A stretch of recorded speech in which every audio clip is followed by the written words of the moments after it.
And we tell him, and he'd go get those fresh apples right off the trees, and he'd make the drive from West Virginia and hand deliver a big bag of great apples, couldn't get fresher, to us at our houses.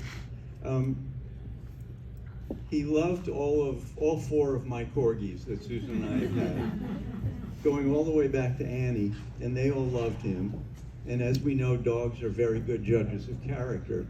So I want to share a little story with you that I put in the book I wrote about Annie a number of years back. We have this friend named Alan Chafin. So now we know exactly when we switched to Alan. I published this in 2003, I think, or 2001. So it was before that. If I put it that way in the book, it was before that. I've known him for years. He's a good person with a big heart, and having been fortunate enough to grow up with a family dog named Boots, who sounds like he was quite a character, Alan loved dogs.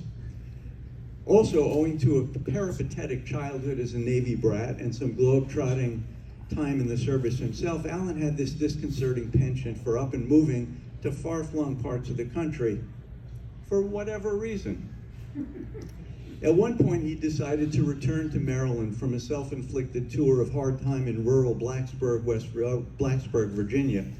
The plan was to come back and get a job, almost any job, and an apartment. But there was a catch. Nobody would rent him an apartment until he had a visible means of support.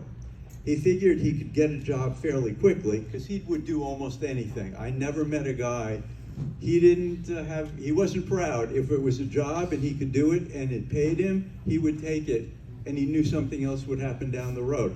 But anyway, so he figured he could get a job fairly quickly, but needed a place to stay in the meantime. So we invited him to bunk in our basement, which he did for a few weeks. And he not only had a place to stay, he also got an unexpected bonus each morning. Annie would run downstairs to wake him up with puppy kisses. Each night, she'd come down to make sure he was still there.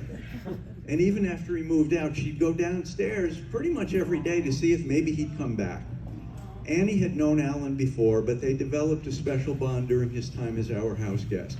She was a good judge of character, especially if the character in question understood the importance of stopping to pet Annie long and often, and Alan did. So, I'm ready to randomize who wants to go first. I know Lance doesn't want to go first. No. So, who wants to share something? Kath? Let's save your knee. I met him through my husband, Peter Davey, and the way we met was through Mystery Trekkie Theater, because he was the mad scientist. So the first time I was introduced to him, because Peter refused to call him Alan, and they had a big debate about it. And if you know Peter, you know how he debates. And knowing Tom, you know how Tom debates. And you know exactly what that conversation is. The compromise was that Peter called him TA. That was the compromise. But, I'm wife number 2. And Tom, when he met me the first time, just basically welcomed me into the family without anything but, you're with Peter, okay, you're fine, you're part of the group. And God knows I put that man through a lot, because I was the one who had to do all the costumes for the mad scientist. So I built a full fur Mugatu suit that he almost had a heart attack in. And there were other things that we put through the ringer as the mad scientist, but he was game for anything. And I always loved that about him.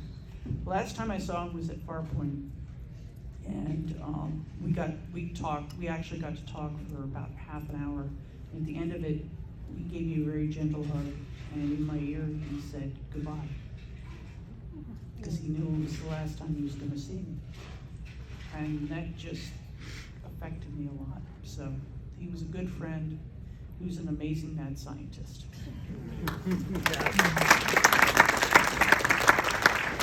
By the way, there are poster cards on that table, the first table coming in, so anybody who wants to sign something, a thought about TA, please feel free to do that. Who wants to go next? Diane. I'm Diane Barron, and I've known TA for decades. And I'm going to talk in a little bit of a turn. TA and I could not find a commonality. I don't know what it was. He was a complicated person, and so was I. So we were constantly, I never yelled at anybody louder than I did at TA on certain occasions. Oh, in public, people heard me, you know. And this went on for a while, so I pulled myself back and I said, maybe, you know, it's best we don't interact a little bit.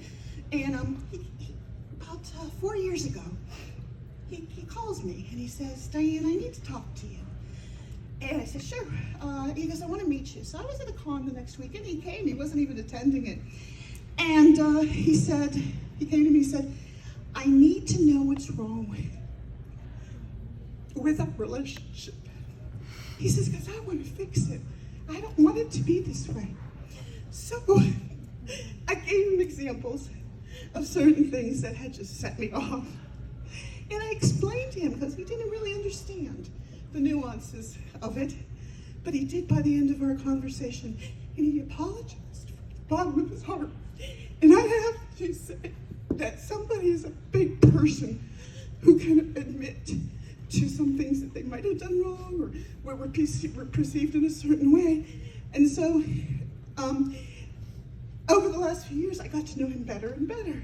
Our relationship was healed, and I was able to help him a lot through the last year with my friends.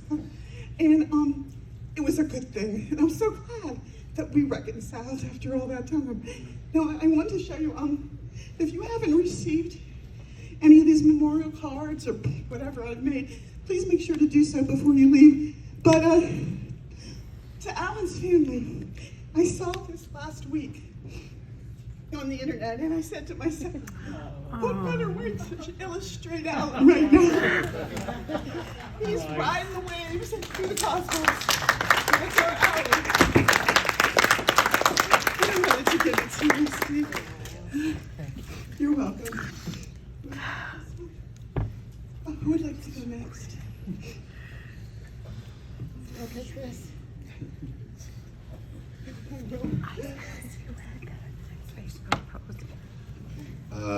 I met TA first at one of his panels at Shorley. He was doing a panel about nitpicking Star Wars. Big surprise, right? And it was all of him going over his book about nitpicking Star Wars and talking about all these different things. And then after he finished talking about all the things that were in his book, he came to the end and he said, does anybody else have a nitpick from Star Wars or a little error from Star Wars that maybe I haven't thought of? I'm going to give you a spoiler right now. I bet you probably don't.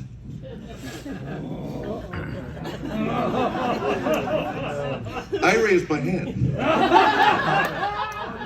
And I gave him an error that I had seen in one of the Star Wars prequels.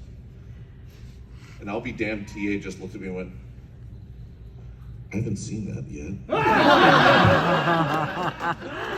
I'm gonna have to go back to the movie and I'm gonna have to check and make sure that that's right, because I don't think that's right. 2 months later, he emailed me back and said, God damn you.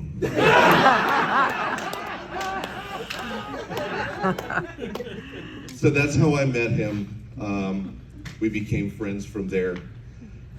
We would talk about pretty much anything, celebrity meetings, Star Wars, Star Trek, whatever movies we could think of, and we talked about it all the time, and we could talk for hours.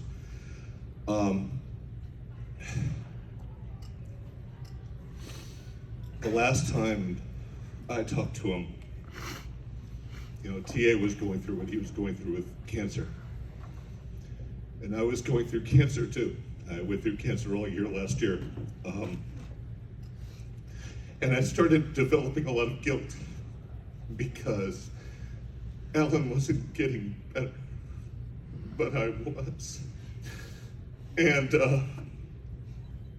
I felt guilty because I'm like, you deserve to feel better as well. You're such a great guy.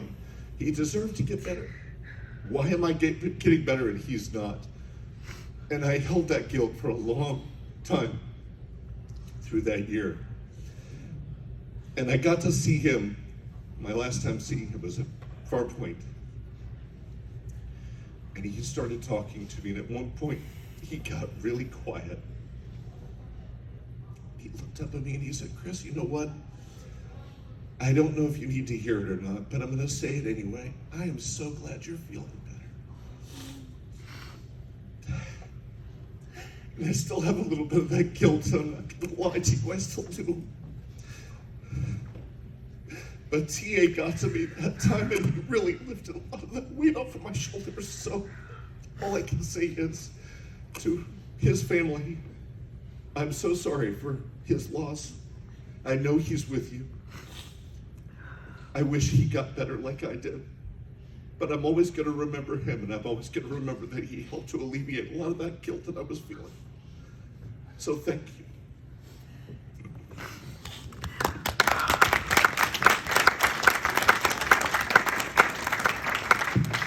Lawrence, I think this is your cue. Oh, yeah, you want me to follow Chris? I wouldn't do that in a radio show. Are you kidding? Oh, all right. You're stuck with it, Lance. Just Let's go with it.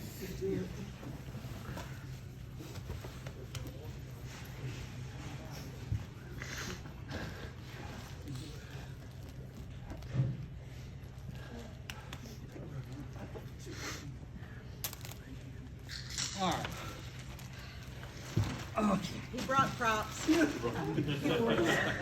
Got some prop comedy. I've got my surgical mask in here, so I can put it on my head and blow it up like Helen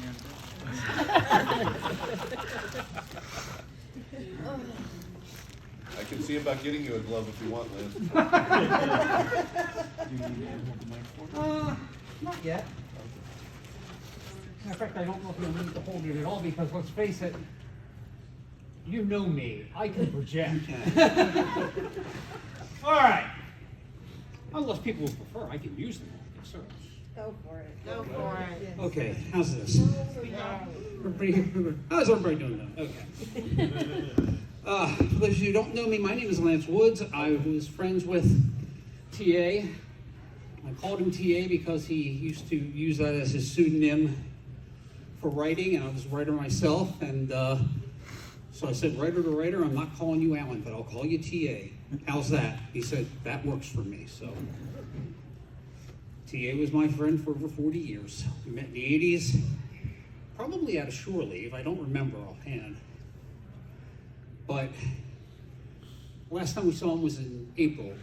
My wife Cindy and I went to his house because he was selling off a lot of his books and comics and such. And we weren't looking for bargains. We just wanted an excuse to go see him. And we had a really, really good day. Just sitting around talking, reminisced a little bit. We talked about, just asking, how's Greg? How's your son doing? And how's the dog? How's Tanner? And all this. And we're just having regular old conversations. And it was nice. And I really wanted to see him again one more time, but it just wasn't in the cards. So instead, I'm standing up here in an outfit some of you may recognize. It is my Captain Hannibal Kirk outfit from a costume presentation we did back in 1986, and which found its way on stage again in 1987 and 1992 under the banner of the K-Team, our A-Team parody. I'm wearing it because TA created the K-Team. He wanted to do an A-Team parody for I think it was Shore Leave in '86, and he came to me and John Sheeler and Dave Kiefer and said, here's my idea for it, blah, blah, blah, blah, blah. And he said, okay, let me write a presentation for this, but can I call it the K-Team instead of the Trek Team, which is what he originally wanted to do, because it's just not because it's K for Kirk, but because it just rolls better that way. And he just sat there for a second. Yeah, it does. Okay, go for it. And so we did, and I believe that first time we did it, we got Best in Show, as well as Most Humorous, which is what we were really going for. We didn't want Best in Show. We don't want the big prizes. We like the little prizes like Most Humorous. We wanted to knock people on their butts with laughter. That's all we wanted to do. But that reception, the reception we got to the K-Team, led directly to the establishment of our comedy troupe, Cheap Treks, which did spoofs, science fiction spoofs, not just Star Trek, but science fiction, media spoofs, and pop culture spoofs on stages in the Maryland area for 10 years thereafter. And TA was a big part of that. Even if, by his own admission, he wasn't very good at learning his lines. But it was okay. We didn't mind that so much. What fun is it if you know all the lines? Well, yeah. Well, you bailed on us for Phantom at the Opera, remember? And he had to step in for you at the last minute, so he didn't have to learn his lines for that. Lance, didn't he just mess up one line? He screwed up one line in one show, in one scene in one show, which was the scene that's online now, the one on my YouTube channel. Later on, Steve, in that same show, whenever somebody else is talking, because he's got the screenplay with him the whole time, and whenever somebody else is talking, he's like, it was hilarious. We would not stop egging on him about it. It was so funny, and he took it with so much charm, and he was great about that. But that was just one of the things that.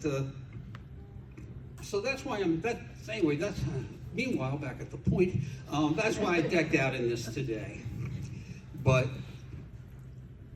it is just one of the many, many memories I have of TA. I mean, I can't even begin to pick on I can't pick one out in particular, but I did, and I want to tell you about it now. When I was growing up, back in the 60s and 70s, in July, my parents would always take me up to the Jersey Shore for a week. And we would always go to Wildwood, New Jersey. Wildwood was Disney World before there was a Disney World. That's the best way to explain it. There were the rides weren't as good, the tech wasn't as good, but for that time in our lives, it was just, for me especially, as a little kid, it was heaven. I was just lost there. Especially on one particular amusement pier off the boardwalk called Hunt's Pier.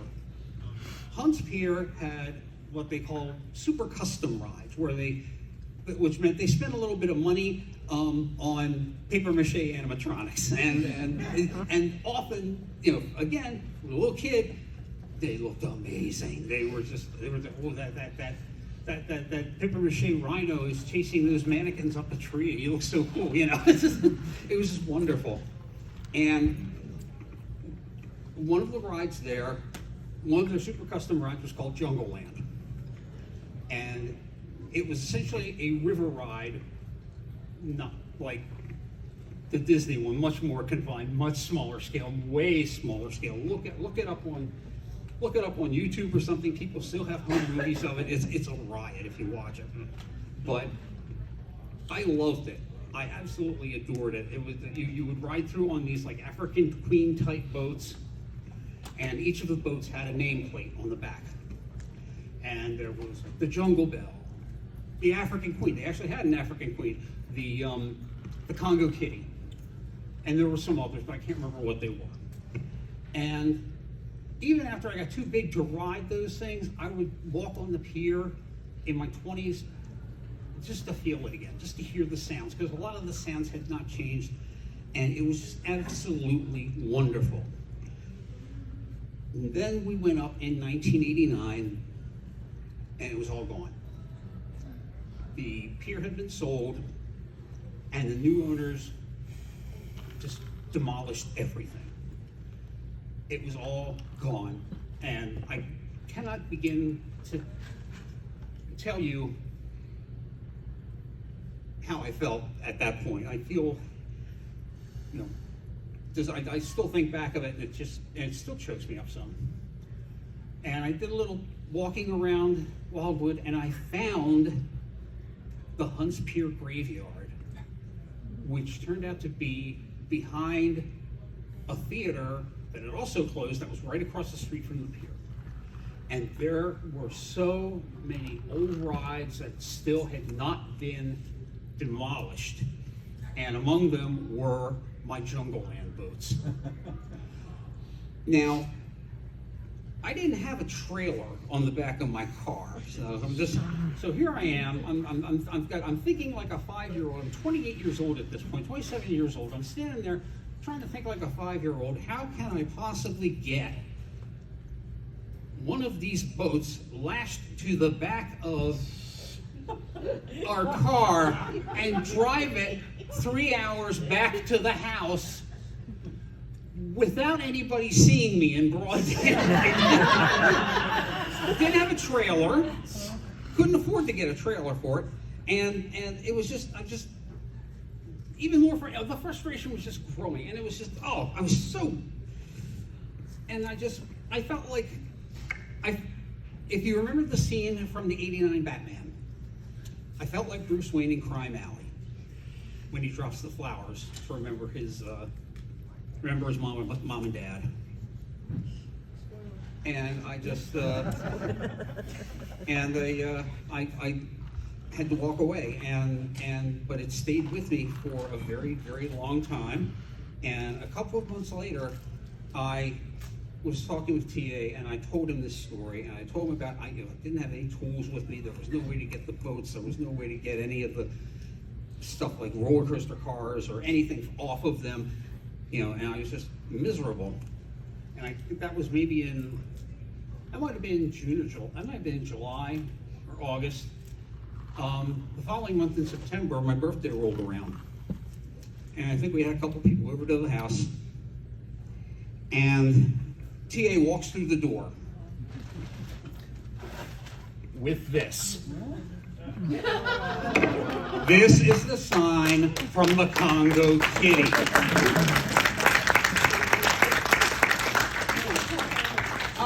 I asked him, when did you do this? How did you do this? And all he would say is, no, culpable deniability. I knew it had to be under cover of darkness, with a ratchet, but he wouldn't tell me. He just said, no, I don't want to take any chances. This is yours. Happy birthday. And I mentioned how he inspired us to create Cheap Treks back in '86. Well, back in '89, or either 1990, the following year, he inspired me to get one for myself. These now hang in a place of honor in our home with a ton of other Wildwood stuff. These are probably, and I put a note in my will that whenever Cindy and our son Greg are tired of looking at them, they are to go to the Wildwood Historical Society, which was also a place that TA and I loved hanging out whenever he was in Wildwood with us, because that was great fun. But yeah, he inspired me in the damnedest ways. I just remember how when I met you, you were such a didactic ass. And I'm just so glad to hear that you corrected tour guides, because now I can say, it wasn't just me. You corrected everybody. You corrected Chris. And you were wrong. And you admitted it. And that's why we're going to miss you, man. Thank you for the friendship. Thank you for the inspiration. And just thank you, TA. I appreciate it. I appreciate everything you did for me. Love you, man.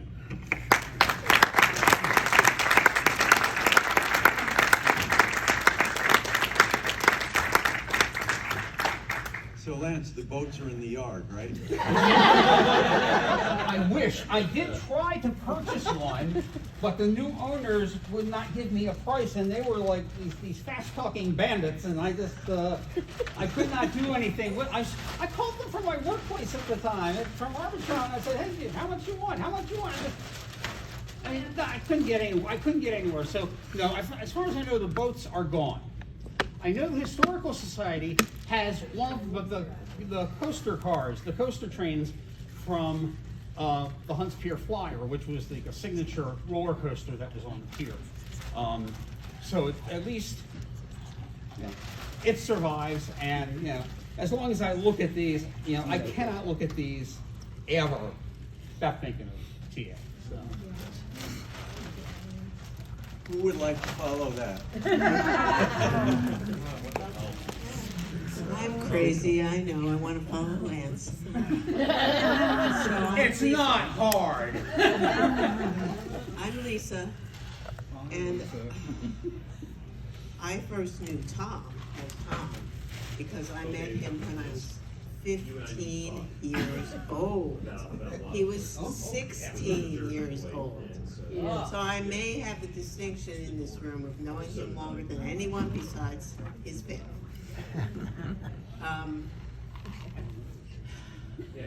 It's funny, Steve, that you should say that he was at the 1974 WorldCon, because I was at the 1974 WorldCon. I also talked my father into driving me over there. It was just me by myself as a 14-year-old girl in 1974 WorldCon going, what am I doing? But this is really cool. I also found my people there. I didn't find him. I had no idea he was there until today. Funny, actually, when you think about it. Oh my God, I've got a lot of stories about him. I was just thinking about one about, I think it was like 1976, 1975. We went, there was one of the first Star Trek conventions was downtown in DC. It was like 1976. It was like brand new for this area. Well, not this area, Pennsylvania. But I mean, in the Washington, Baltimore area was this convention. I don't even know what it was called. Nichelle Nichols was one of the guests. And so we saw her on stage, and then Alan got this idea. He was Tom then, but he got this idea. You know what? I bet that if we go to the front desk and we ask for these people's numbers, they'll put us through and we can call and see if we can get Nichelle Nichols' room, which we did. We were all teenagers, okay? Culpable deniability. And he's like, let's do this. I'm like, okay. It was me and a few other people that I knew at the time, and we were all, like I said, all of us underage. This is important for the rest of this story. We went upstairs, and there was Nichelle Nichols. She answered the door. She was glad to see us. She talked to us. It was really kind of interesting. She's in her room. As an adult, I know why now. She was so glad to see us. Her manager had her in the room, and she was kind of like under lock and key. She asked us to go and get her a bottle of vodka. Oh yeah, I can do that. I'm 15 years old. All right, let's all go and get a bottle of vodka. So we went down to the liquor store. This was a different time.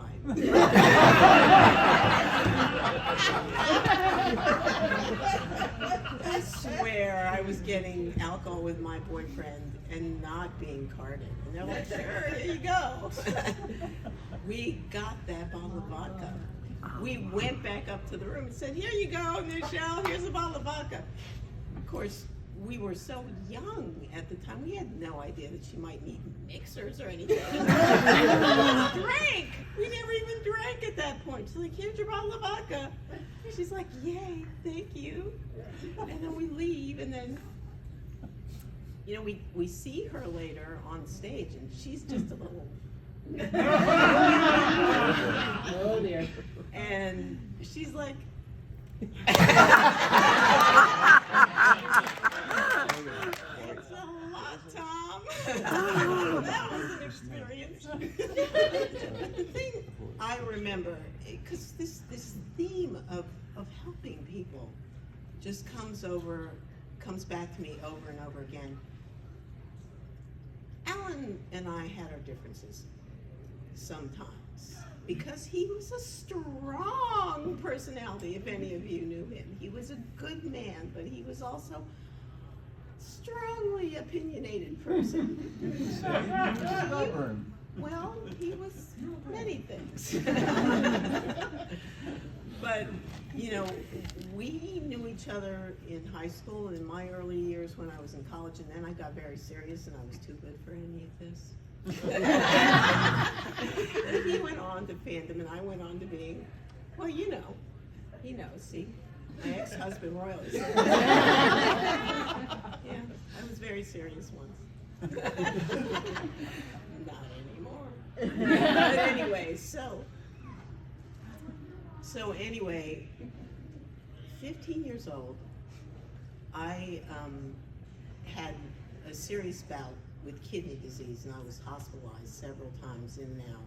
My father then was in the military, so we were both military grads. I was at Walter Reed, and I was by myself, and my parents were very busy then, and I was an only child, and no one came to see me in the hospital. I was so sad, so I told him. He decided to come and see me. Now, he was 16, and he didn't have a driver's license, but he had his learner's permit. So I found out later, he took his father's car without permission, went for the first time and drove himself into DC to see me at the hospital because I had no visitors. It meant so much to me. I will never, ever forget that, even though we had our differences later on. I will never forget that. And later on, I also too developed cancer, but I survived. So I'm like a 10-year breast cancer survivor, which I'm glad for. But when I found out, you know, I had reconnected with Alan a few years ago.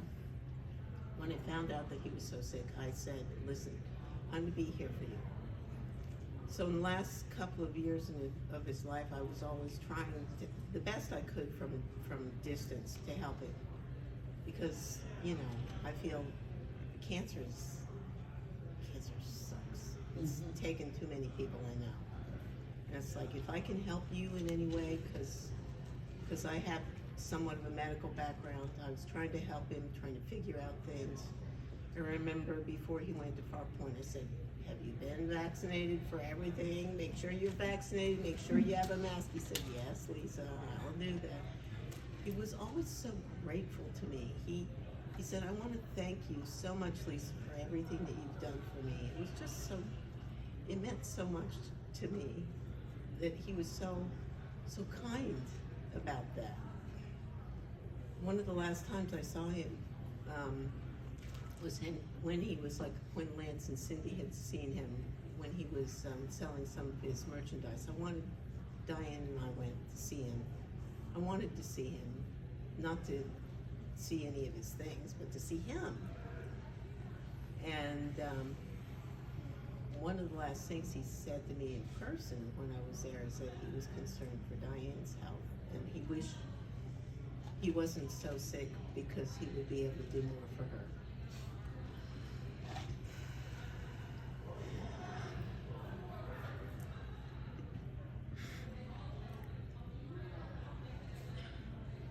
I'm gonna miss him. I really will.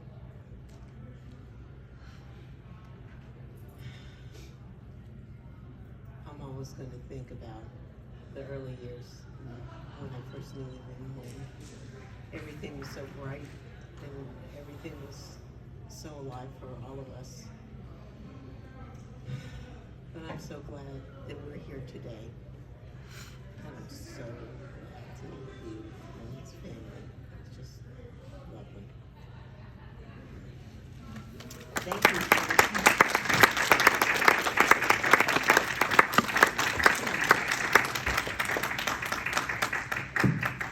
Before we take the next person who wants to share a memory, I see Inga and Marilyn here. Inga Heyer and Marilyn Mann are great Shore Leave Committee folks who helped make all of this happen. So thank you very much.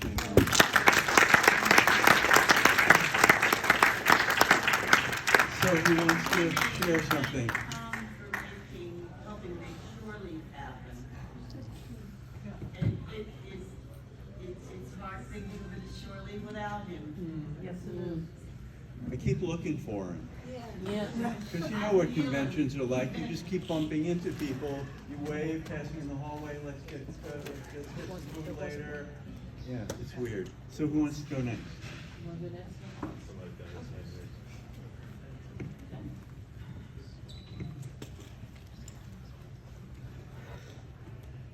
Hi, some of you know me. I'm Doc Bracey, and you were mentioning his didacticism. You were mentioning his generosity, and I just have something that encapsulates all of that. I met Alan through a mutual friend at Farpoint, and we just kind of met briefly and went our separate ways, did our separate things. Well, later in the evening, I'm tired, I'm exhausted, and I fall into one of the chairs outside the bar area there, realizing only then that Alan was holding court. And so we got talking. And of course the conversation turned to Star Trek. And we started swapping facts. And about every third fact I would mention, he would look at me and say, well, actually. And that went on for a little bit. So I thought I'd be clever and change the subject. Not knowing my peril, I changed it to Star Wars.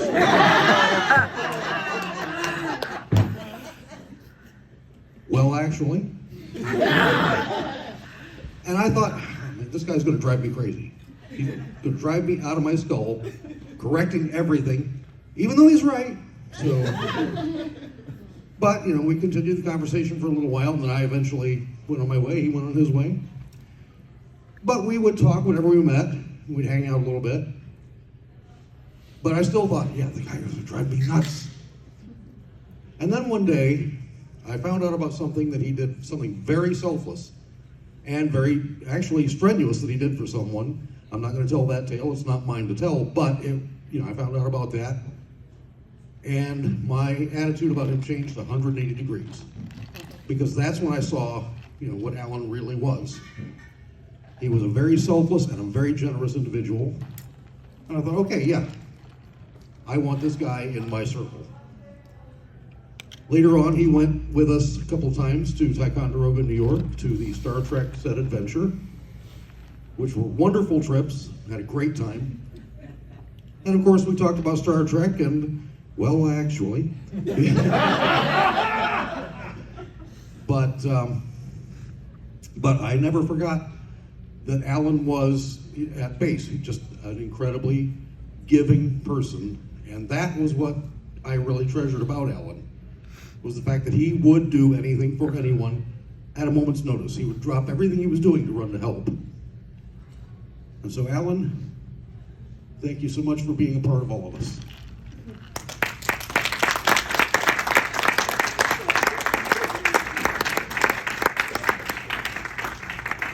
Just to make sure you don't come away from all of this believing that he was a saint. How many of you know at least one story where he felt he had been wronged by somebody to whom he legitimately owed money? I don't remember if it was rent or a bill, a utility bill. he paid it in change. Meticulously counted and rolled change. Anyway, so Oh, it was rolled? It wasn't in a bag like I Kramer? don't think so. I'm pretty sure it was rolled. If he paid it in pennies, I would have given anything to It see wasn't that. a wheelbarrow? Oh, even better. They didn't piss him off that much. I wasn't really going to do this, but I've known Alan for a long, long time. And just recently, in the last maybe 5 years or so, I found out that we were Heinlein fans together. And one of my best memories was at a bonfire at our friend Steve Wilson's house. And we sat, and he and I and Steve talked about Heinlein for most of the time. And that was just so another side of him that I don't know how many people knew about. But I'm a member of the Heinlein Society, so I wore the shirt in honor of him, and we're gonna miss him. And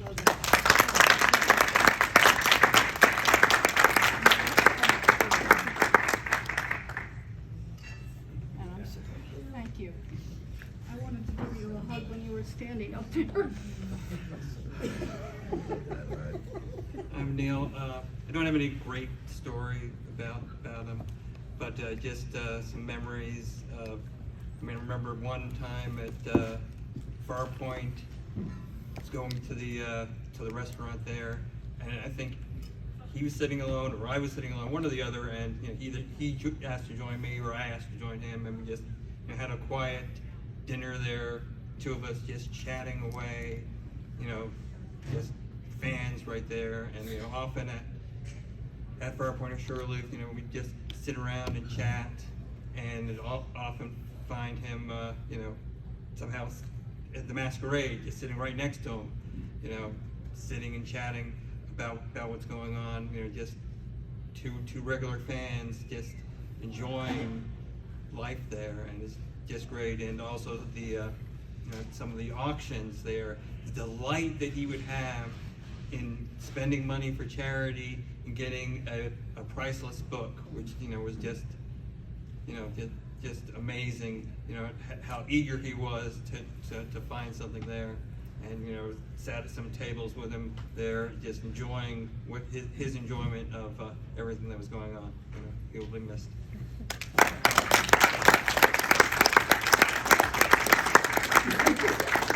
And in a full circle for what Neil was just saying, Alan's family has donated a number of his books, mostly first printing, first edition, autograph, and they're in the charity auction. I don't know if the auction's still going on, but if you have a chance to check on that, that would be a great way to kind of salute him and what he did for other people by buying one of those books and helping out the charities that the convention is raising money for. So who would like to say something else? Ian. Yes.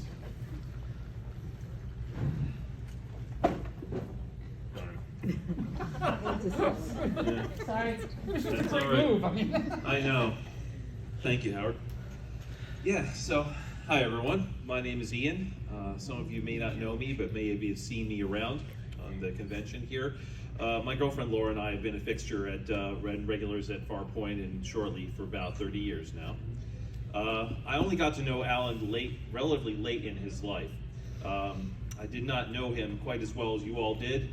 Having heard some of your stories, I wonder if that was a good thing.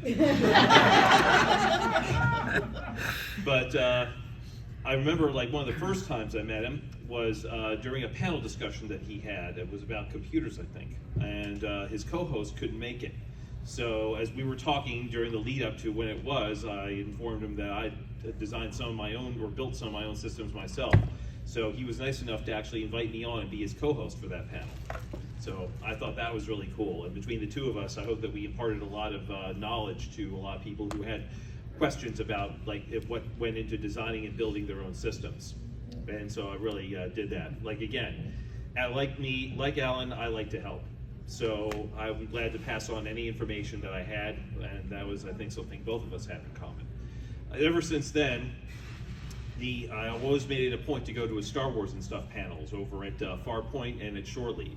And that was always a great thing to learn about, whatever the latest things going on in Star Wars, whatever was happening. And I remember I'd always contribute some knowledge or something I'd heard as well. So I hope that always enhanced it. In an age right now where we're seeing a lot of toxicity in fandom, I thought it was very refreshing to have somebody there who just still loved Star Wars, and as much as he nitpicked it, he still loved it. So that's still something that I think is kind of in short supply in fandom today. I remember seeing his last Star Wars panel. I attended that at Farpoint earlier this year, and it was kind of heartbreaking to see because I could see he was tired, and I saw that light was just dimming in him. I tried to help him best I could to carry that one, and I just my one thought was this can't end. I can't let this end here. I went up to him when it was done, and I said, "Hey, Alan, if you want, I'd be more than happy to pick up the torch and carry this for you. I would really love to do that." So, not sure how. I'm sure I can talk to some of the staff at Farpoint or Shore Leave, and maybe I can't promise that I'll be as knowledgeable or in depth about it as he did, but I'm hoping that the passion or the enthusiasm will carry that. So I'm hoping that I can continue that for him, because I think after a long time, I think it's high time I started contributing and giving back to these two conventions I've been part of for all this time. So I want to keep that torch alive.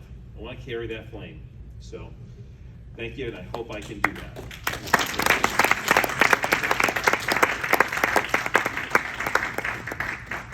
Who else would like to?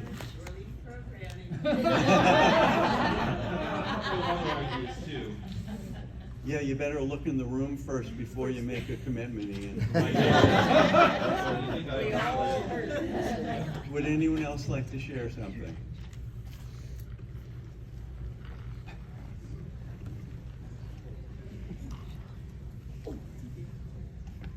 I'm going to stand back here because I always was in the background. I was part tech crew, so it's just now looking behind the scenes. But the one thing I want to say about Alan is I met him later in life, 2016, and I've heard every story about every one of you. I've heard about Helga going to space camp.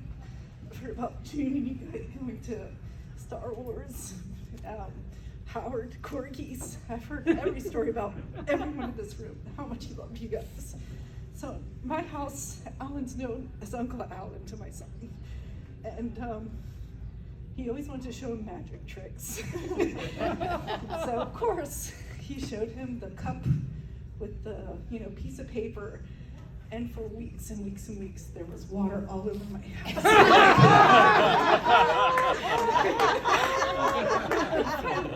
Uncle Alan showed me a magic trick. You want to see? So, one thing I want to say, I'll keep it short, but was my son is also a Boy Scout, and he gave him his little class. And I hope that one day he becomes half the man he was, because he was always so kind and always so caring, and he loved everyone in this room. So, thank you.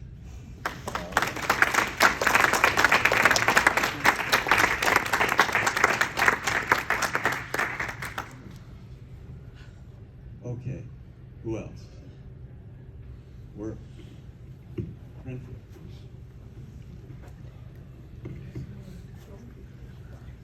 Hi everyone. I knew Alan back from the Tom days. And I was there when he announced he wanted everyone to start calling him Alan. And everyone kind of bristled at that. But, well, my friends call me Renfield. It must be Alan, he was Alan. Okay. Took us some getting used to, but we did it, eventually. One night, he called me up. He just received a phone call. Hey, it's Alan. And the first thing out of his mouth was, Renfield, am I a good person? And I didn't respond, because I'm thinking, if you have to ask, maybe you're not. But when someone asks you something like that, and you pause, they kind of take that as your answer.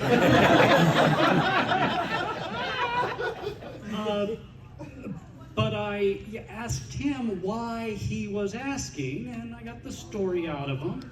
And it just turns out he had an argument with another fan, who it was just a big disagreement.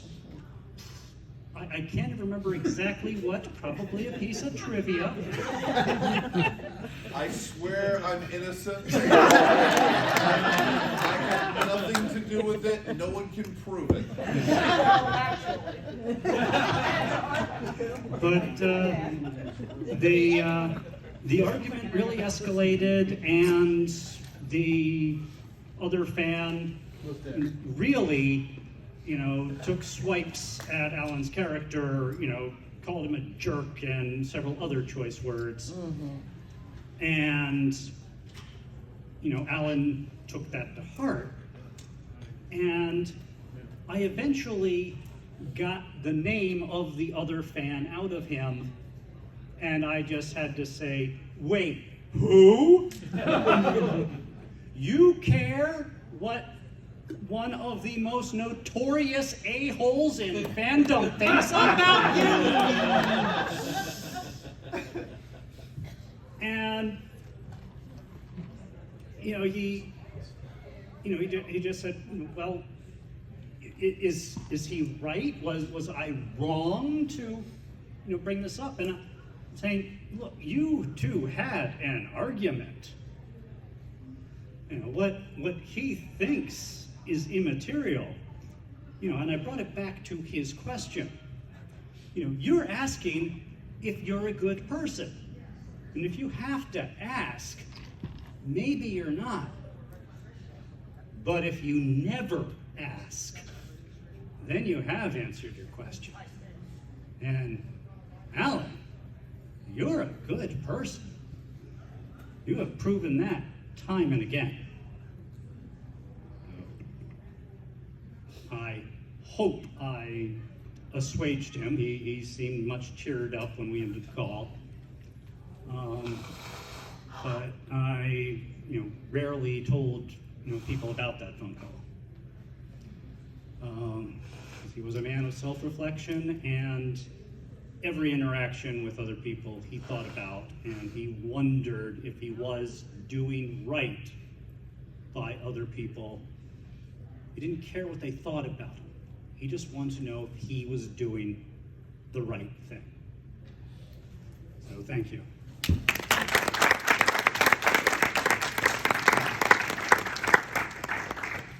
One theme I've been getting from a lot of your memories is that you had a last time with him, that you had a talk where you spent time with him, where you visited him. And I think the older we get, the more important it is that we make sure that the people that we care about know. So I'm glad that a lot of us managed to have that kind of time with him toward the end. Who else would like to share a memory? Or are we memoried out? There've been a lot of memories, man. I think everybody here learned something about Alan that we didn't know before. Lisa, your story. I don't know how many people knew that one. I was just Well, okay. Yes, Marilyn, let me come back to you.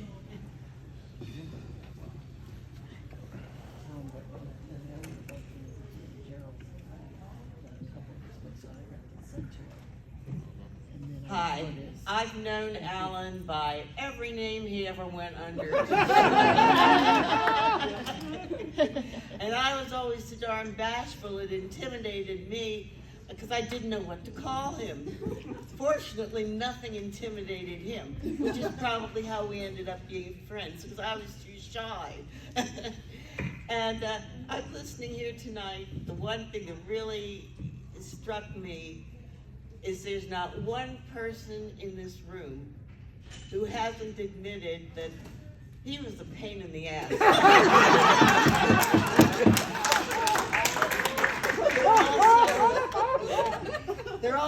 isn't a person in this room who hasn't said that they loved him.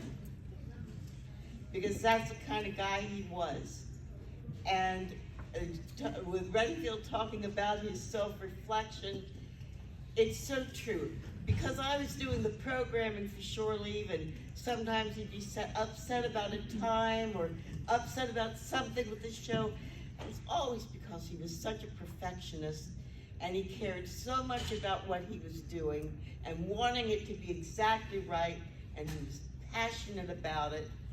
And so he might have an argument about something or give a little grief about it, but then he would always come back to make sure I was okay and that I wasn't upset with him in any way, and that he hadn't hurt my feelings, because that was him. And to go back to something that Howie said at the very beginning, and I think if we all go away from this with only one thing from Alan, I think what he would want for us to take of him the most is the spirit of living our lives, going for it, trying things, never being afraid to look foolish, living our adventures, and experiencing joy. He was an inspiration for me with that, and I just hope for after tonight, if there's anyone who's been holding back, that he'll be an inspiration for you too.